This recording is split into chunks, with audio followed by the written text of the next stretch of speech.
Well, once we know it's here, and we have all tried to eradicate it. We didn't. We all failed. We failed. Farmers failed. Everybody failed. It was not. I don't know if it ever was possible to actually eradicate it. There's so many places it can be coming in from, and so now that it's here, we've got to manage it properly. We need to know what it is. We need to know how to deal with it, and we need every single crop to be managing it as best as we can. And at the end of the day, it means more herbicides. It means using more tools. It means more. It means better and more crop, anything we can do for crop competition, which those tend not to cost as much money, but sometimes it is. It's a really good seed treatment. It's a bit more seed for a higher seeding rate, narrow rows when possible. Lots of times that doesn't cost more money, but at the end of the day, we're talking more herbicides, more combinations, more pre's, and we're talking spending more money. There's no way around it. There's no way around it. I would say from the chem company side, we are definitely listening to what the experts say for agronomy, but knowing that chemistry still is going to be a big part of our cropping system. And so, for example, we have a group 15 product currently, still pretty low resistance to group 15s in the States. Very little, and no resistance for Waterhemp yet to Liberty that we know of. No, none yet. And lots of different opportunities to use these, especially with our crops that we grow in Manitoba. I think it's just a bit of a learning curve because this isn't a typical, group 1 or 2 that we've used commonly. And so it is a bit of an education. And so I know even internally, and I'm sure the other chem companies are doing it, and retail agronomists, we're listening to Kim. People think we're tired of hearing it. We're not. You always pick up something new. And then just looking internally to see what we can offer as well. Well, and Jeanette's talking about Zidua or pyroxasulfone, which that active is in a number of other products beyond the standalone Zidua.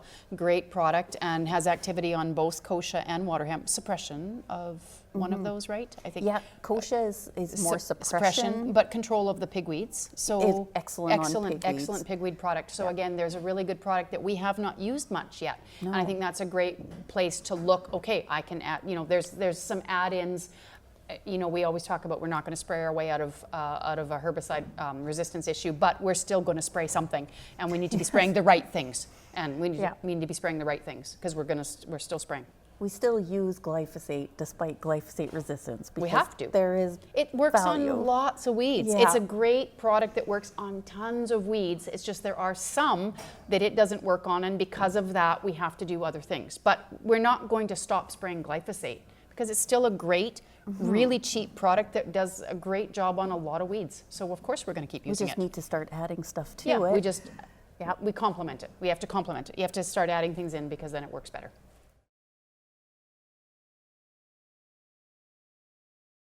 Just need to spray. We're still going to spray. Of course, we're going to spray. Everybody's still spraying. We're not going to not spray, but we're going to spray. We're going to spray better than what we've been doing now. We're going to physically spray better with spray quality. So that's that's nozzles, that's droplet size, that's water volume, that's water quality. That's all the things that we all talk about. All the chem companies we all talk about because they want their products to work as best as possible.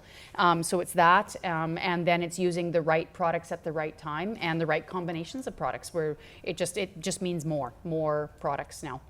And we're a little bit different than other places that have had it. We do have cereals and canola. Yes. We do benefit from that in the rotation. So it's going to be an interesting learning curve. I think we can learn from other places. Yeah, we have our cool season crops. We have cool season crops. They're seeded early. They're seeded on narrow rows. They come up, they cover the ground. They're early, and most of the time, they're very competitive. Most of the time, we still can have weed issues in them. We still can have wrecks, but most of the time, those are a really, really good tool for especially a warm season weed like Waterhemp. But we're very fortunate to have the landscape where basically 2/3 of our crops are cool season, early seeded, high plant population.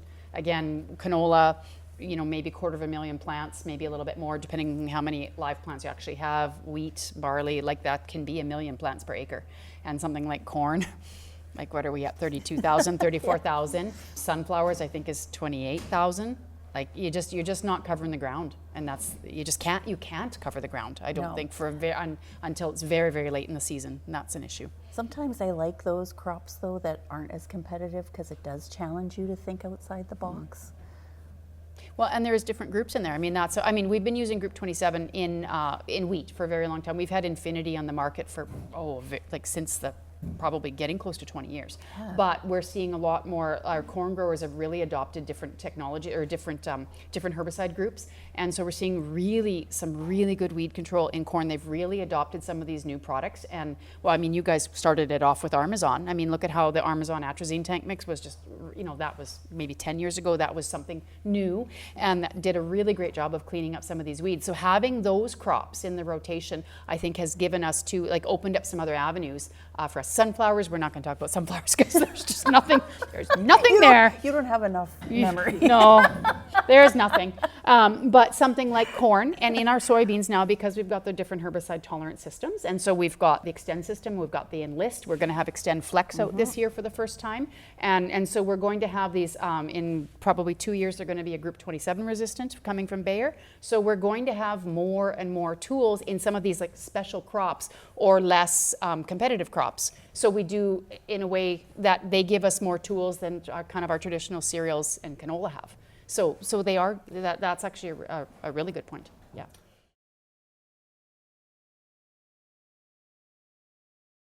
Well, we're fans. We're both fans of strategic tillage. And I grew up in the Southwest where we were min-till, zero-till because we had to be because of moisture. And so if moisture's the most limiting factor, then yes, tillage is maybe not your best friend. But for weed control, and other areas of the world, we absolutely know that strategic tillage it's sometimes the only tool. It might be the best tool, it might be the only tool, but it's very necessary. But having said that, how many guys are doing inter-row tillage in the wide row crops? Almost none. But I think we're seeing a few guys. Have you seen a bit? Yeah, the odd guy. I was going to say, I feel like dry beans and sunflowers, They're coming back. Yeah. It is, and it's out funny. of necessity. Yeah. Out of necessity, because those are two crops that are not competitive and don't have a lot of products. I do love it because even it forces the chem company person, or wheat specialist. We don't always go out and talk to organic growers, but this is one place where they're probably ahead of us and have some really cool tillage tools that might have a really good fit and have less soil disturbance even. Yeah.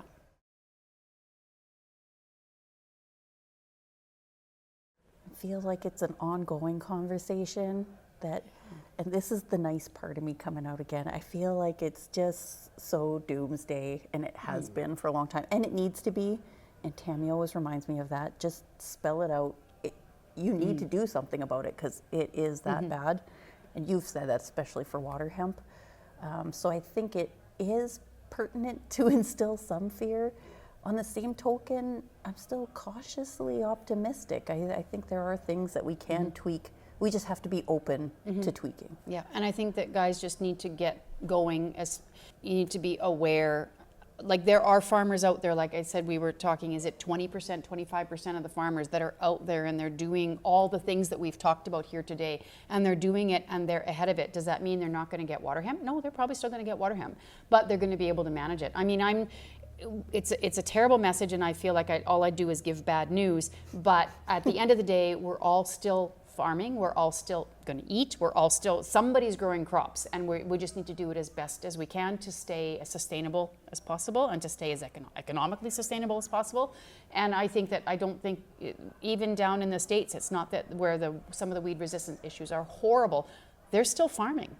Some of the farmers have left the landscape because they weren't able to compete, but other farmers took over that land and they are able to farm it.